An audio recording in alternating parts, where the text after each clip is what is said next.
Right. Well, it's 10:30, so we'll get started with our Dharma in Pyjamas. And the topic for this morning is Cafe Dharma. How to make your Dharma delicious, to make sure that your Dharma turns out well. And it's based on a teaching, just a really short teaching about how, as a student of the Dharma, we can make sure that we get the Dharma well and that we abandon what are called the three faults so that we don't contaminate our Dharma studies. The three faults to abandon so our studies turn out well and so we really, really benefit. So as we normally start our Dharma in Pyjamas with setting our motivation. And so thinking motivation of good-heartedness and sincerity and a motivation of curiosity. A nice way to calibrate the mind in the morning. And so the reason why I thought that I'd do this topic of abandoning the three faults is that many times you might have heard His Holiness the Dalai Lama say to take quite a while to check out to see if the Buddha's teachings, the Dharma, is right for you. You can take up to 5 years to check by trying on the teachings, and then say at the end of each year, instead of just for New Year's Eve having a party, really looking back and seeing, having a party, a Dharma party. How has the Dharma benefited me? Have I been able to benefit others? Have I become a better human being? What kind of inner achievements have we, accomplished throughout the year? And see, is it working for you? Rather than just taking the Dharma on as belief or hope, blind faith or hope. His Holiness has also often said it's best to stick with your own religion, meaning the religion that you were brought up with, that's your cultural background and that you instinctually go to. And I found this really interesting because, for a while I thought, well, you go with what's going to, what you like. But I also felt, even though I have been brought up a Buddhist, I've been brought up a Buddhist in the context of Australia. And it means that I have actually noticed that I've got a Christian heritage of kind of automatic thinking behind me without even knowing it. And it's even reflected in our speech where we go, oh God, oh my God. It's all there. We don't go karma willing just as a figurative speech. So instinctually, the Dharma isn't necessarily very deep down. So to make sure that our Dharma practice turns out well, how to avoid the three faults. And there is this wonderful analogy of the three vessels, or the three cups. So that's why we're calling it Cafe Dharma. So our first cup to avoid is this cup, which is the upside down cup. Because if you get your beautiful, auspicious Dharma teachings and you pour the Dharma onto it, what happens? Where's the Dharma? Well, there's a tiniest little bit stuck on the top, but that's it. So this first cup that we avoid, this is the one of being closed-minded, having the lid on, an upside-down cup. So the upside-down cup is, on one level, it's if we go to teachings, for instance, and we just fall asleep straight away. So we're there, that's good. But what's actually gone in? Nothing. We've just fallen asleep. Or we just don't listen. We daydream or we get really distracted. And sometimes I have a sensation like that my mind, it's like an ice skating rink, and the teachings are kind of going around on the top and nothing's penetrating. It's just my mind slipping and sliding over everything and I can't get into it. And you really need to put effort into getting into it, to cutting below the surface. So this upside down cup, it can be just that simple of falling asleep. But it can be actually a little bit more complex than that, of having a know-it-all kind of attitude. And so where this one comes about is with academic arrogance.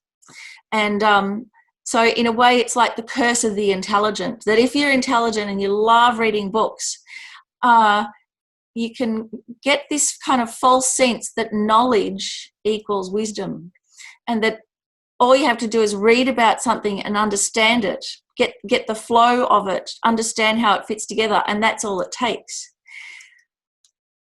Whereas, as we know, when we actually try and apply the teachings, boy, it's hard work, isn't it? So there was a time at Lungri Tumpa Centre where a lady came, I might have told you this before, a university lecturer, very intelligent and incredibly unhappy, and with 3 teenage girls also all very unhappy and actually quite concerned about their mother. They told me that she was suicidal. And so the mother came to a couple of classes, and then she came up to me and she said, so I've got the Lam Rim, I've read the Lam Rim, I'm just wondering, do you have anything a little more advanced? So, I mean, the Lam Rim, it's the graduated path to enlightenment. As Venerable Robina calls it, it's the ultimate course, the course from here to becoming a Buddha. What more advanced would you like? But what had happened with her was that she'd read it all, she'd consumed it academically, intellectually, and it had never occurred to her to put it into practice. And because of her intellect, she just wanted to keep on going of consuming this intellectual knowledge, and that the more you do that, then the more happy you're going to become. The better things will be. And of course it's not like that. And as we know, once we actually start putting it into practice, then we actually want something more simple. We don't want something advanced at all, because it's a real effort to apply the teachings to your own life.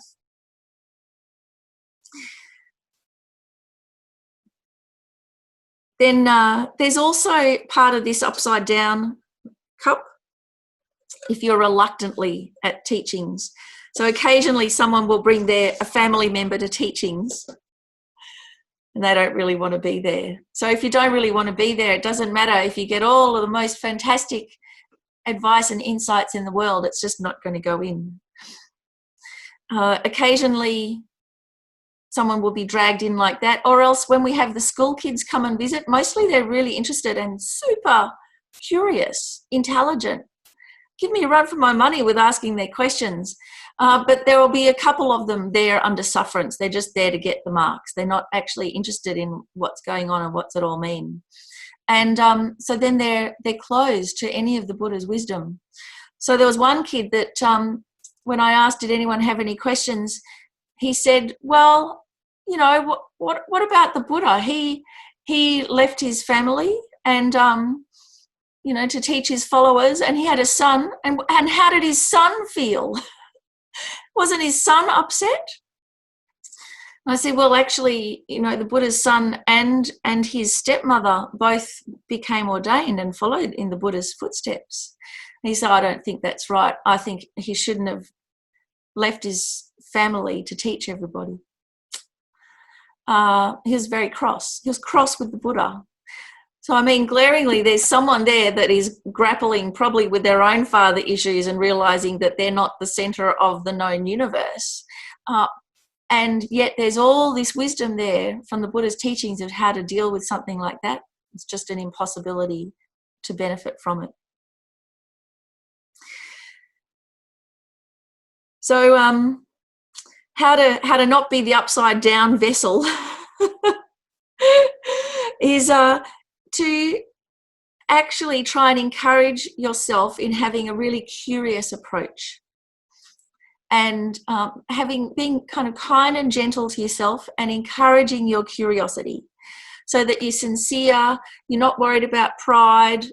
We're not worried about if we make a mistake. Once we start trying to put all of this into practice and we make mistakes and it's really embarrassing, that can also often stop us.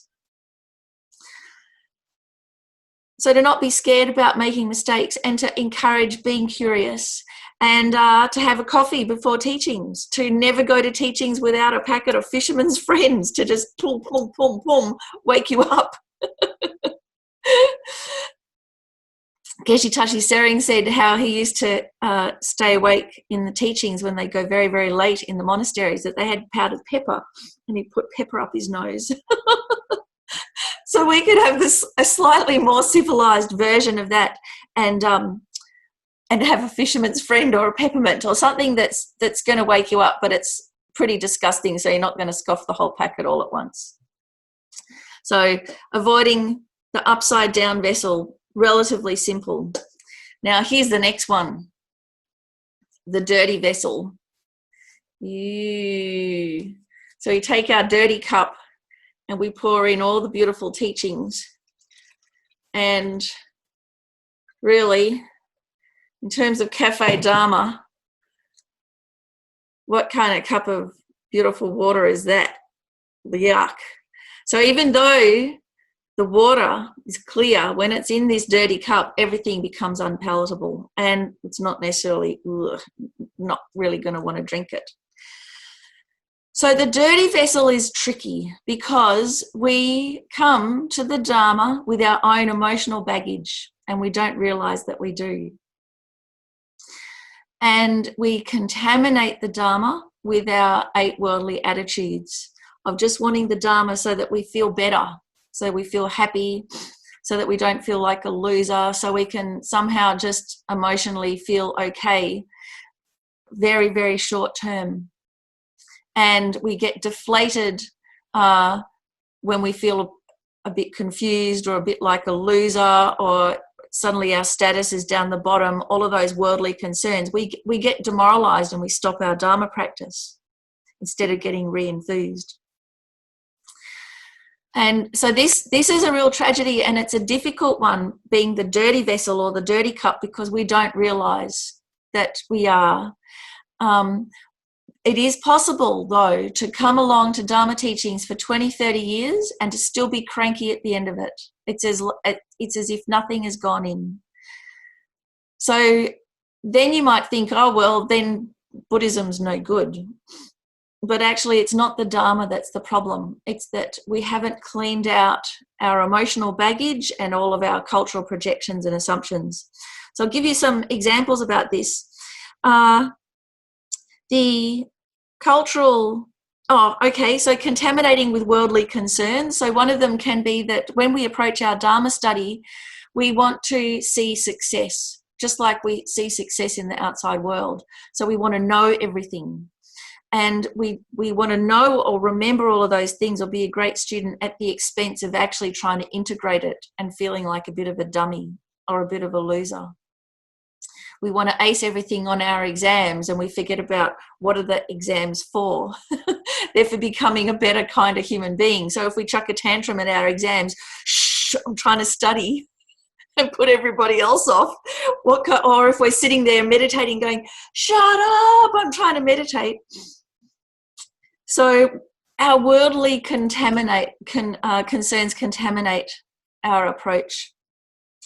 Even to the extent, I kid you not, one time a guy came to class because he thought it'd be a good place to pick up girls. Because, of course, there's a predominance of women in Dharma centres. So, the field is ripe. Luckily, none of the women were interested. That's not what they were there for. They'd just finally gotten rid of their husbands and they can come along to class. They don't want another one. But so if you're just here to pick up girls, how are you going to get the wisdom of the Dharma? Miss out. It's like having this feast in front of you and you can't even see it. We also bring our trauma along as well without knowing it. So if you've had a traumatic experience, a background from the church, and you have a distrust of priests, for instance, it's very difficult to hear how to correctly practice guru devotion without bringing all of our fears along, without hearing the wrong things. So, for instance, guru devotion, any form of devotion in Buddhism comes from first investigating the teacher. It's not blind faith. It's utmost devotion once you've figured out that the teacher is a valid teacher.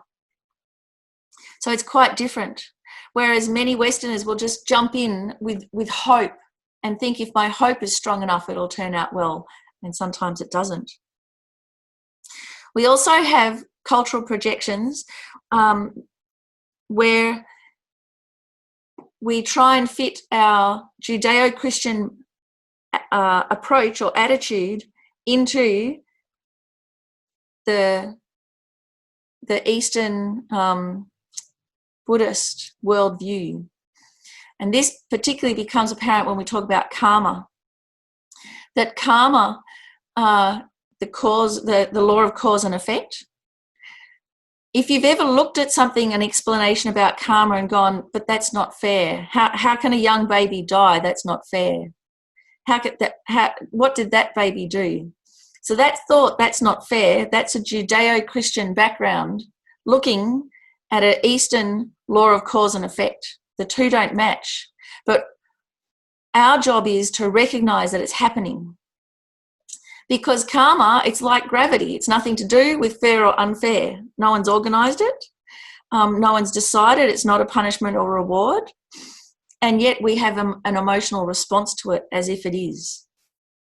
So that is the contaminated cup. And so if we keep it like that, without recognising it's contaminated with our attitudes of fairness and punishment and reward, we won't be able to take on board the power of understanding karma. It'll all get mixed up. We'll get ourselves really in a tangle.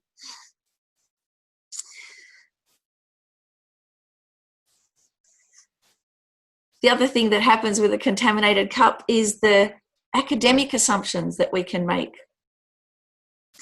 And this happens with the breathtaking assumptions that many Western scientists have when you hear them talk about.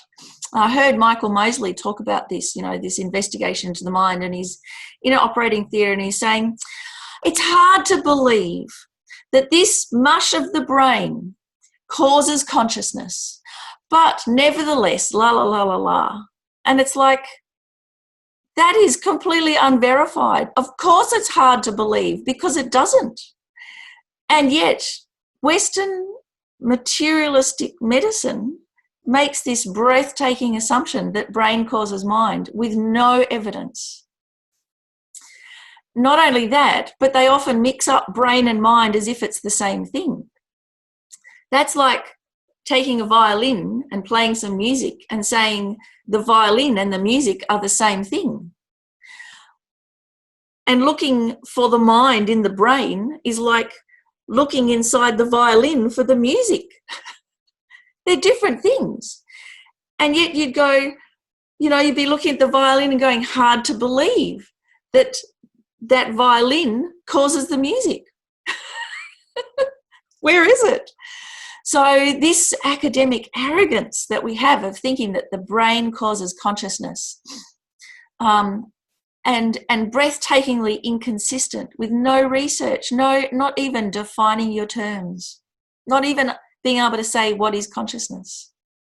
So of course, if you have it contaminated like this, you're never going to get any strong results, any strong benefits. So what to do is to fix this one up. We be really careful with our definitions. So whatever we're talking about, whether it's love, whether it is consciousness, whether it is karma, we define it. We get very specific. We develop our discriminating wisdom. Just the effort that we put into that will do wonders, so that we're on the same page, no assumptions, and have the courage to notice where your assumptions are and where you've muddied the waters. Because I noticed that myself too, even though I was brought up a Buddhist. I have a Judeo-Christian attitude that's just there culturally. So not to feel guilty about it, but we have to notice it when it's there. So that's one. The other one is to just have courage. Have courage to investigate. And to recognise that Buddhism isn't based on belief. So again, even though we pride ourselves being quite an intellectual, smart culture, we just fall for anything that offers hope. And actually, anyone who has studied propaganda knows that the more intelligent and educated a culture, the bigger the lie you have to tell and the easier it is for a whole society to just fall for propaganda, because it's not based on logic. What we believe in is based on emotion. And there's no room for belief in Buddhism. It's not something that you believe, because you can lose your belief, you can lose your faith. Your emotions change. So Buddhism is based on a faith or a belief that comes from rigorous investigation, testing things out, trying it on, lots and lots of courage, and then you become utterly convinced through logic and your own experience. And that way you get faith, and that's unshakable, completely unshakable. You can never lose your faith. So if you do lose your faith with Buddhism, it's because it wasn't based on that. It was based on hope and superstition and yearning and fear and guilt and bargaining and all of those things. And people do lose their religion, and they lose their Buddhism as well. And so then you wonder, how strong was it in the beginning? So the dirty vessel, that's a tricky one. Have the courage to have really deep, consistent investigation. Then the third vessel is the cracked vessel. So that's when you go to Dharma teachings and the teachings go in one ear and out the other ear. Really, really good teachings, many, many years and years and years of teachings.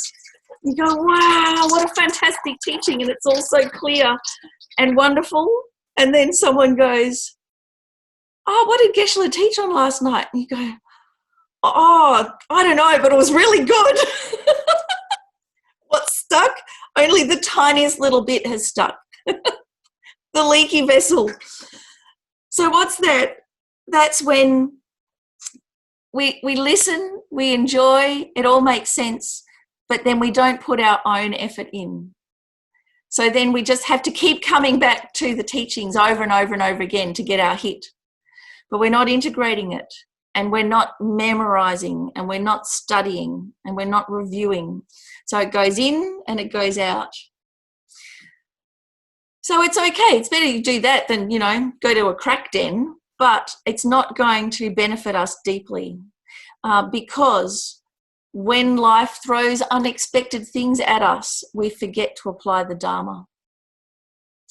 When people show us an angry face, we forget our kindness.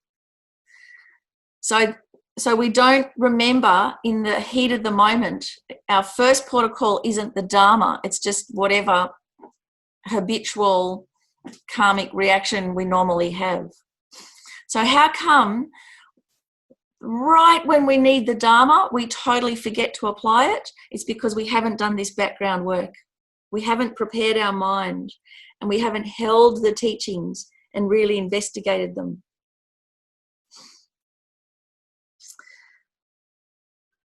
So for this one, what we've got to do is put effort into applying the teachings to our own life. And many times when we hear the teachings, we think, oh, that's really great. So-and-so should hear that. It'd really help them. So we've got to make it rule of thumb. Whatever teachings we hear, we've got to go, now how does that apply to my attitude? How does that apply to my life? How do I do that? How could I benefit from that? How could I put that into practice? All the time, everything that you hear, think about, have this internal dialogue, how would I put that into practice? And what I've found happens actually then at teachings is you have a parallel teaching. So you have the teaching from His Holiness the Dalai Lama, and you have a parallel conversation, an inner conversation that's going on in your mind at the same time. And so your mind may be sparking with all different ideas or different Dharma insights that are coming off this external teaching of what the Lama is saying, but internally there's also communication from mind to mind happening. And that happens, you open up that communication channel when you start really sincerely trying to apply the Dharma to yourself.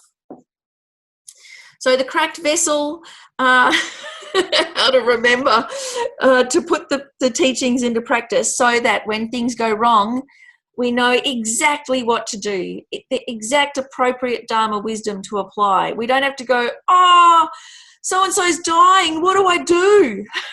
We've been coming to a Dharma center for 20 years. We should know exactly what to do. We should have confidence that we can help. When the coronavirus hits and we're here at home, we should know exactly how to turn the situation to the utmost profit for ourselves and all sentient beings without a second's delay, without even any surprise that it's happened. And yet we're like, whoa, this world-changing event. Well, it's only world-changing because it hasn't happened to us in our lifetime before, but there's been many plagues within living memory as bad as this or worse. It's just they haven't happened to us. They may have. I mean, the AIDS epidemic, when that first started in the 80s, that was even far more traumatic than this because there was the social stigma on top of it. And that's within living memory. But for most of us, we're kind of like this whole COVID thing, it's a big shock. But it shouldn't be. If we'd actually understood what samsara is about, as Corey Jackson says, I'm still hoping that samsara is going to turn out okay, but something like this shows us it can never turn out okay. So now, what to do instead? We get a really nice cup. This is my Stay Kind cup. It features every now and again because a student gave it to me. And so you get your cup, a really good, solid handled cup, and you pour in the Dharma teachings, just enough, not too much. Don't, blitz it so it overflows, just enough that you can hold it and you can savor it and it's all nice and clean and prepared, and then you enjoy it. Mindfully, you actually do the Dharma without being distracted about other things here and there and everywhere. You actually really enjoy your Dharma teachings. So savor the journey. We don't try and drink the whole cup all at once in one gulp, do we? We actually savor it. It's the same thing with the Dharma. Don't try and understand everything all at the same time. That's crazy. And so to enjoy that whole process of like just like a really nice swim, you just jump in and you just splash about in it and enjoy it. So how to not try and understand everything all at once with our academic kind of ambition that we have. Just relax so that the Dharma goes in. So you take your hat off and then listen out for the one gold nugget, the one thing that's going to go, aha, that's what I had to hear today. That's exactly what I need to do for this stage of the path this week. So you listen out and don't rest until you've heard it. The one that you can apply immediately. So that's just my opinion. Look out for the one gold nugget. Always apply the teachings to yourself first rather than others second. But we shouldn't expect anything of others. Other people should know better until we ourselves also know better. Always question. That's like cleaning the cup. Clean. How do we clean our mind? We question. Socratic questioning, following up. Have the courage to question. And when you question, don't go around the same loop over and over again. Ask a new question each time. Pose it from another angle each time. That'll clean it up. And then you'll discover your assumptions, your projections, your emotional baggage, and you'll be able to clean it out. You'll be able to separate it out from the absolute beautiful nectar of the Dharma. And the last one, just like on this cup, practice in slogans. So that's what they say in the mind training teachings. Practice in slogans or one-liners. Or as your mummy used to say, use your words. It's very, Very simple and very powerful. How we describe the world makes the world. And in the heat of the moment, we can't remember a huge long paragraph. We just need a one-liner. So we have to practice those one-liners, like stay kind, or as how His Holiness says, my religion is very simple. My religion is kindness. So when someone asks you, what's your religion? That can be the answer. And the other thing His Holiness says about kindness, whenever possible, be kind. It is always possible. So that's a slogan. That's practicing in slogans. And that is a fantastic thing to remember when you're about to lose it at the idiots on the road or the people busting all their social distancing in the shopping centre. Remember, whenever possible, be kind. And it's always possible. Right now, it's possible. Be kind, Miffy. And that way, then our cafe Dharma, then our Dharma practice becomes really delicious. Then we get to enjoy the nectar of the Dharma all the way from here to enlightenment, no matter what happens. We'll have the good Dharma cup of tea. So our one-liners, they're really lifesavers. And I hope you have the most delicious Dharma journey from here all the way to enlightenment, and that you get everybody to come along and enjoy your Dharma party, your cafe Dharma. You can have a cup of tea with you and the Buddha and all sentient beings. Thank you so much for coming along to Dharma in Pyjamas this morning. I hope we can add this to our internal experience, and that every time you have a cup of tea or a cup of coffee, you just do that little bit of adjustment to avoid those three faults, so that all your Dharma practice becomes delicious. Thanks, everyone.